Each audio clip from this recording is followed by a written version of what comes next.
Radio Raheem here with Paulie Malignaggi after Ward Kovalev. There's so much controversy, man. You're one of the analysts that seem to always have a very strong opinion. When the fight ended, when the last bell rung, before the cards were read, what'd you have? Oh, I got my card even after the cards were read. My card is my card.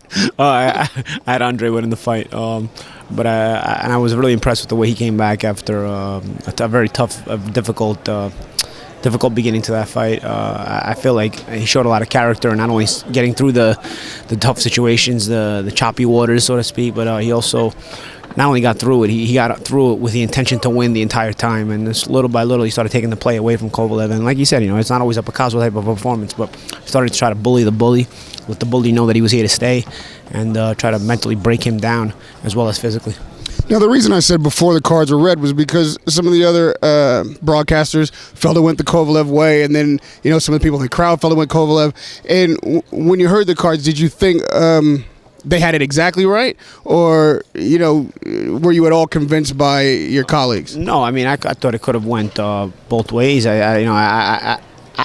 Unless you had, I heard some of these guys at ringside saying they had Kovalev up like 5-6 points, at like 7 or 8 rounds. And I just don't see how you could have had it. I thought I had the fight close the entire way through, so I don't know. But, I felt like Ward ended up doing enough to take the fight. He ended up, I always knew Andre was a mentally strong fighter, and he showed it tonight. And through very difficult circumstances, it's not easy to get up off the canvas, especially against a guy who's known to finish opponents. The crowd is very loud. You got to get as you're getting up, you got to look across the ring, knowing that there's a finisher across the ring, and he's about to put you out of your misery. You got to, and not only to get through that, but to stay committed to the win. I was very impressed because, like I said, he started bullying the bully, so to speak. And on the inside, he was roughing him up and leaving him with shots on the break, hitting him on down to the body. I felt like a lot of Andre's body shots are really not scored or not scored properly. Like a lot of the rounds, nothing happened except for some really ripping body shots on the inside, and nothing happened aside from that. So a lot of the rounds I was scoring just on really the destructive. Like not destructive, but it was like whipping body shots he was throwing inside in those wrestling clinches. When Ward got up off the canvas, a lot of people felt like, oh, maybe this fight's going to be over. There's a knockout coming.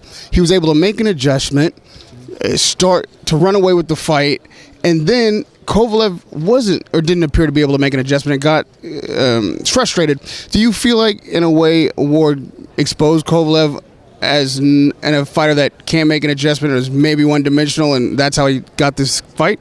I don't know. I really didn't think the knockdown was a product of a mistake. I felt like that he mistimed the jab. He made the right move on a counter jab, your counter right hand over the top of a jab. It's just Kovalev wasn't coming with a single jab. He was coming with the 1-2. So, when you end up with when the guy's coming with a 1-2 instead of a single jab, you're gonna actually run into the guy's right hand if you come rolling back and come back with your own right hand. So, I didn't really think it was a mistake as much as it was a misinterpretation of what Kovalev was throwing in the moment. So I felt like he stayed with the game plan that probably was the game plan the entire time. And again, that's not very easy to do when panic starts setting in. The fact that he didn't panic is actually impressive. Do you think this fight could change if they do a rematch, which we expect them to do? Can Kovalev win it? I think the fight could go either way every time these guys get in the ring with each other. It was close. I had Ward winning tonight, but it was a close fight. There was a couple of rounds in the middle that I felt like, as I was given to Andre, I said, what, this ground could also go the other way, So, there was situations where, you could have the fight scored the other way. It was close. It was a close fight, and I think a rematch would also be close. And lastly, I'm going to let you go, but in a few weeks, I'm going to see you in Manchester, England. I expect to see you anyway. We know that Anthony Joshua is defending his title against Eric Molina. It seems like a one-sided fight. Does Eric Molina have a shot? If so, what is it? I'm actually not going to be there. I work Showtime the same night, so I have my commitment to Showtime first. But we'll be working the fight with Showtime from the studio, and then we'll work Abdomitis and Cuellar the same night. But as far as Molina and Joshua, I don't write off Eric Molina. Obviously, you favor Joshua, rightfully so. But I don't write off Eric Molina. He's explosive with his offense. He's a gritty guy who comes to win. I think Joshua is definitely the more fundamentally sound fighter, and you favor Joshua because he has the fundamentals as well as the power on his side. I mean, if Molina lands a shot, he can't hurt you.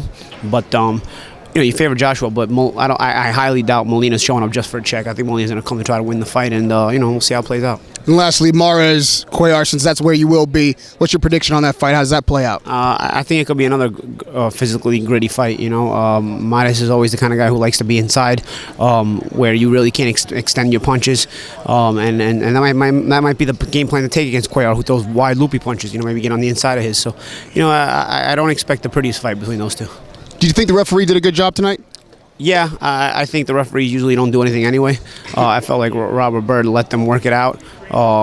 I felt like he broke them when he needed to, but through my years in professional boxing, I've noticed referees don't really get involved to begin with, so you can't just expect the referee to get involved when you want him to and then not get involved other times. If the referee gets involved, these people start complaining about how he's not letting them fight. When he doesn't get involved, these people start complaining about how he should get involved. You gotta understand what you're watching if you're gonna complain. You can't complain one way and then the other way. You can't complain when it happens one way and then complain when it happens the other way too. It's either he's gonna get involved or he's not gonna get involved. You can't complain both ways.